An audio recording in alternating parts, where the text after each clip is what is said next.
O programa de hoje é uma tentativa de mostrar a vocês as ligações entre coisas que vocês talvez não imaginassem que estivessem conectadas. O colapso de governos na França, Coreia do Sul e Síria, a explosão da militância trabalhista e greves. Acima de tudo, nas últimas semanas, as centenas de milhares de trabalhadores na Alemanha, a poderosa empresa automobilística que tem estado no centro do crescimento econômico alemão. Quero começar com a ameaça do presidente Trump de que ele pode impor tarifas enormes, até mesmo de 100%, sobre as nações. Ele mencionou os tijolos, Brasil, Rússia, Índia, China, África do Sul. Se eles fizerem coisas que ele não gosta, ameaçar o valor do dólar ou se envolver em qualquer outro tipo de atividade econômica, típica e normal para um país em desenvolvimento, mas que desagradam ao Sr. Trump. Quero ter certeza de que todos vocês entendam que o presidente Trump, que é republicano, portanto membro do partido que se destacou nos últimos 100 anos por ser contra impostos. O governo não deveria tributar. Deveríamos ficar com esse dinheiro e gastá-lo como bem entendermos, em vez de ter que entregar uma boa parte dele ao governo repetidamente. O que esse republicano conservador, ou pior, está fazendo? Ele está atacando o mundo com tarifas. Ele é um fiscal. Ele é um republicano que defende impostos altos, gordos e pesados. E, como expliquei antes, tarifas são impostos pagos pelos americanos. Se você quer trazer um bem ou serviço para os Estados Unidos que é produzido em outro lugar, é aí que você tem que pagar uma tarifa. É um imposto. E você sabe quem fica com ele? O tio Sam. Então, é um imposto clássico. Por que um presidente republicano anti-impostos seria a favor de novos impostos enormes? Porque ele está em apuros e não quer fazer mais nada. Ele não quer pedir dinheiro emprestado. Ele certamente não tem coragem de taxar as corporações e os ricos. São eles que doam para colocá-lo lá. Então, o que ele vai fazer? Ele vai cobrar impostos de você e de mim, não é? Sim, ele vai. E estamos revidando de várias maneiras. Uma delas é que os países estrangeiros tomarão uma decisão se ele realmente fizer essas coisas. Você sabe o que eles vão decidir? E aqui não estou falando tanto sobre governos estrangeiros. Estou falando sobre empresas privadas estrangeiras, sabe, na Alemanha, França, Itália, Espanha, África, Ásia ou América Latina. Elas vão cortar as vendas nos Estados Unidos. Sabe por quê? Elas não querem estar sujeitas a impostos. Elas não querem poder vender muitos carros em um dia e muito menos no dia seguinte. Por quê?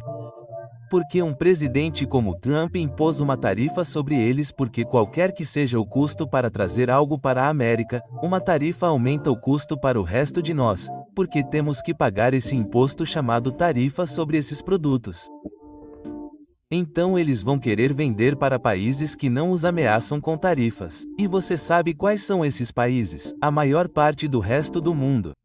Estamos assistindo a gestos retóricos que podem parecer bons no noticiário noturno, mas estão isolando os Estados Unidos.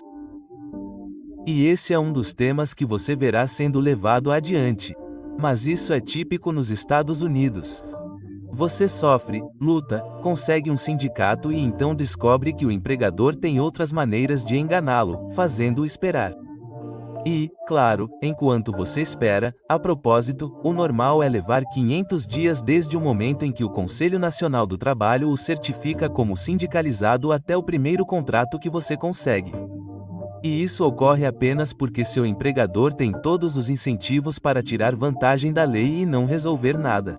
Em outros países, eles não permitem isso. Essa é uma conquista americana, e isso deixa os trabalhadores irritados e amargurados. Eles precisam se reorganizar novamente porque, ao longo de um período de 2 anos, alguns trabalhadores deixam o emprego por motivos pessoais e novos trabalhadores entram que não fazem parte da luta para conseguir o sindicato. Você precisa atualizá-los. O empregador contará a eles todos os tipos de histórias. Você pode ver como isso funciona. Então, a luta trabalhista em todos os Estados Unidos. As empresas não querem chegar a um acordo com seus trabalhadores, nem a um quarto do acordo, nem de forma alguma. Aliás, se você é daqueles que quer estar sempre à frente e nunca ser pego de surpresa, já se inscreve no canal agora. Porque aqui, a gente não repete o senso comum, menos a gente antecipa o futuro, aponta as oportunidades e desvenda o que está por trás dos discursos oficiais. Fazendo parte dessa comunidade, você garante que vai receber os próximos alertas e estratégias antes de todo mundo se prepare para enxergar o que quase ninguém vê. Fica comigo até o fim desse vídeo, porque o que está explodindo agora vai redesenhar o mundo, e você pode escolher, ou fica só assistindo, ou aprende a surfar a nova onda enquanto ela se forma. De repente, o líder da França se vê em uma posição duvidosa. Ele é o atual presidente, Emmanuel Macron. Ele queria a eleição da última vez com uma grande maioria. Tudo acabou. Ele teve uma eleição há algumas semanas e ficou em terceiro lugar entre 3. Nada bom. Ele não só ficou em terceiro lugar entre 3, como seu partido tem uma pequena minoria de votos e assentos no parlamento. A maior maioria, não uma maioria absoluta, uma pluralidade no parlamento na França, enquanto falo com vocês, é a ala esquerda, uma unidade de 4 partidos. O Partido Comunista Francês, o Partido Socialista Francês, o Partido Verde Francês e o maior de todos eles, a França Insubmissa. Juntos, eles são o maior bloco de deputados no parlamento. Eles são todos de um tipo ou de outro socialista. Então, o segundo maior bloco de votos é a extrema-direita, muitas vezes chamada de fascista de Marine Le Pen. O presidente, o cara do meio, ele vem em terceiro lugar entre 3. Ele não tem muito, mas não vê o futuro próximo. Quando os políticos conseguem, então ele força uma de suas escolhas a ser o novo primeiro-ministro, apesar de não ter a maioria no parlamento. Ele só consegue fazer isso porque a direita diz: nós votaremos em você, contanto que você faça o que queremos que você faça. E ele está tão desesperado para se manter no poder que concorda com isso e então submete, por meio de seu primeiro-ministro, a proposta de um orçamento. E agora observe, é como as pessoas que administram o New Seasons Market ou como o Sr. Trump. Ele aperta. Ele corta os gastos com a massa do povo francês e aumenta um pouco os impostos sobre eles, como o Sr. Trump está fazendo, embora ele não use tarifas, ele usa gastos domésticos e impostos domésticos. E adivinhe, a direita diz: nós não estamos apoiando isso. A esquerda diz: você deve estar brincando. E assim, há alguns dias, no parlamento francês, os dois lados, a ala esquerda, que é o maior bloco de deputados, membros do parlamento, e a ala direita, votaram juntos o que na França é chamado de censura. E o governo entra em colapso. E enquanto falo com vocês, até agora, ainda não sabemos o que o Sr. Macron, que é o presidente e, portanto, está um passo atrás, o que ele vai fazer. Mas seus dias estão contados. Seu governo entrou em colapso. E por quê? Porque ele está tentando espremer a classe trabalhadora, assim como o Sr. Trump está tentando com suas tarifas, e assim como os donos e operadores do mercado da nova estação estão tentando fazer. Luta de classes em casa, luta de classes no exterior. É isso que une tudo isso. Mas não terminamos. Nas últimas semanas, mais de 100 mil trabalhadores na Alemanha que trabalham para a VW Corporation, Volkswagen em alemão, entraram em greve em 9 fábricas. Por quê? A empresa quer fechar 3 fábricas, demitindo milhares de trabalhadores. Fechando fábricas pela primeira vez nos 87 anos de história da VW Corporation. Eles também propõem um corte de salário. Prestem atenção, meus compatriotas americanos, porque o que estamos falando vai chegar aqui mais cedo ou mais tarde. E agora, o dinheiro está sendo apostado em mais cedo, um corte de 10%, isso mesmo. Eles vão demitir e dispensar milhares de trabalhadores enquanto cortam os salários de todos em 10%. O que diabos está acontecendo? E os trabalhadores alemães estão dizendo: ah, não, vocês não vão fazer isso. Eles estão revidando. Vocês nos ameaçam com cortes de 10%. Vocês nos ameaçam com milhares de demissões. Ah, não. E vocês sabem de uma coisa? Nós vamos ter na Alemanha. O quê? Temos uma luta de classes entre os líderes corporativos e a massa de trabalhadores.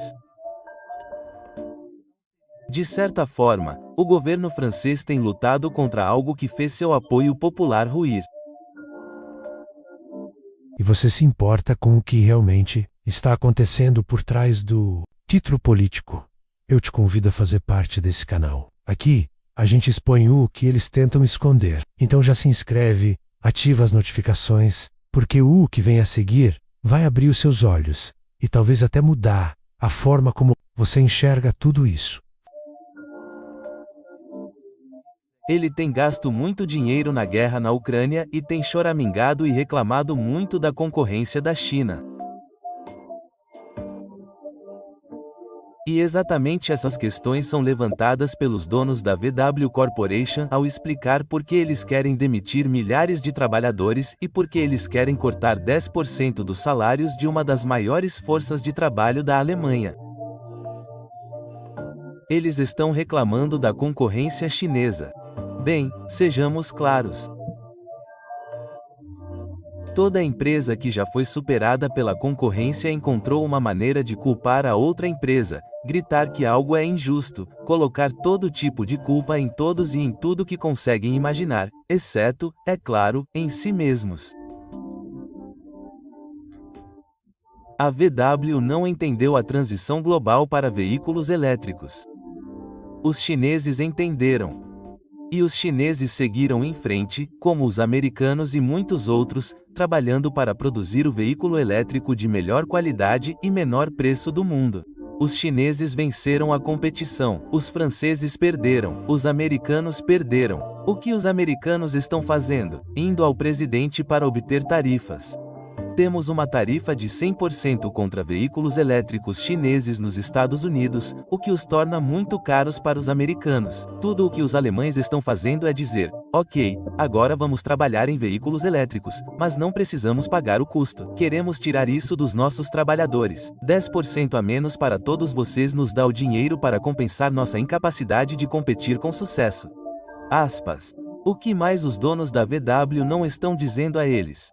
O custo da energia na Alemanha aumentou consideravelmente. Por quê? Logo quando a guerra na Ucrânia começou. E por que isso acontece?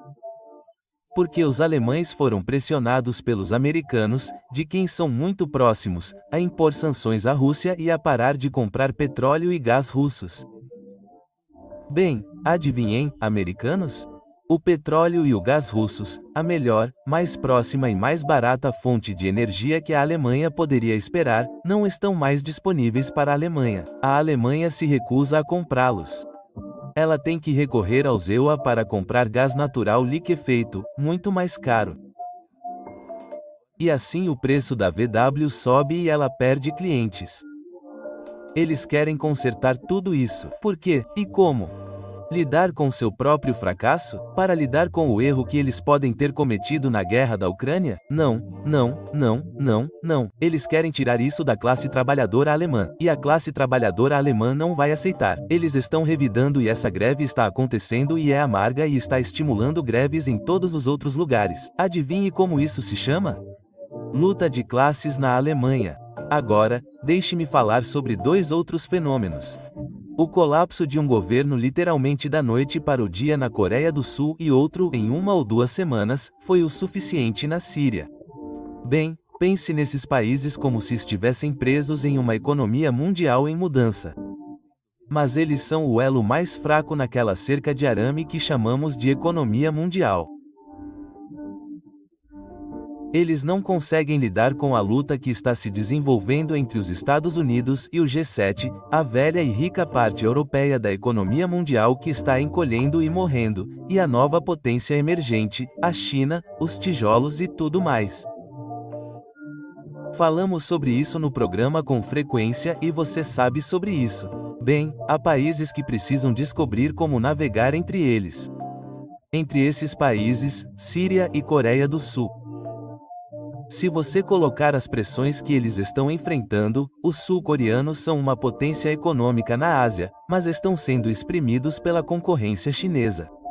A China é um país muito maior, é claro, e pelas exigências dos Estados Unidos, o maior boato que circula na Coreia do Sul para explicar literalmente o colapso de seu governo, a decisão um dia, do nada, de seu líder de declarar lei marcial, cancelar o parlamento, tomar as medidas mais antidemocráticas imagináveis, apenas para ouvir o governo dizer: não, vocês não estão fazendo isso conosco, nós estamos fazendo isso com vocês, fora daqui, que foi o que eles fizeram. E qual era o boato?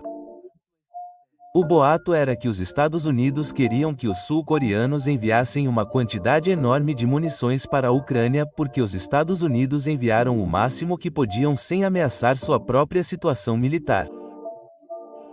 E os europeus também.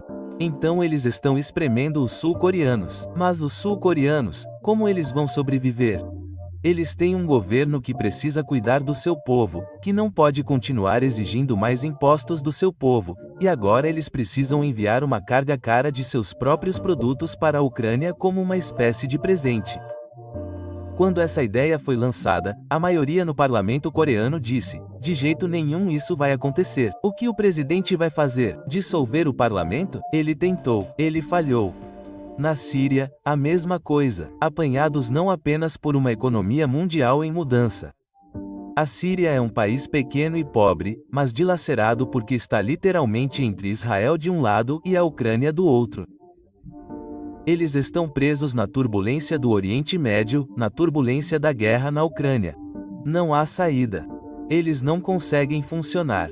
Sua economia é parcialmente controlada pelo povo curdo, parcialmente pela influência de Erdogan e da Turquia, parcialmente pelos russos, parcialmente pelos americanos que mantêm presença lá. Isso é impossível. É um país que está em uma guerra civil perpétua. Eles não conseguiam mais fazer isso. A contestação e a luta os deixaram para trás. Um dos grupos, os jihadistas, partes daquele movimento islâmico ao redor do mundo, tomaram a iniciativa e mostraram que o governo mal estava funcionando. E se você forçar um pouco, ele vai acabar matando. O povo americano estava reagindo contra o roubo. Assim como os trabalhadores da VW na Alemanha, assim como as pessoas na França reagindo a Macron, assim como os trabalhadores de supermercados em Portland, Oregon, e assim como aqueles na América começando a entender o que Trump e as tarifas significam. Sim, é sobre luta de classes e está chegando ao auge porque a velha liderança do sistema capitalista está em dificuldades, problemas e declínio cada vez mais profundos. E todos esses são sintomas desse processo. Na época em que Hitler assumiu o poder, a Alemanha tinha uma ala de esquerda extremamente bem organizada e muito poderosa. Metade do país estava nos partidos socialista ou comunista. Esses eram partidos que tinham destacamentos armados para lutar nas ruas e eram disciplinados de muitas maneiras, principalmente o Partido Comunista da Alemanha. Nossa esquerda está fora de combate. Não há organizações nem remotamente comparáveis. É, portanto, mais fácil para o fascismo chegar aqui de alguma forma? Pode apostar.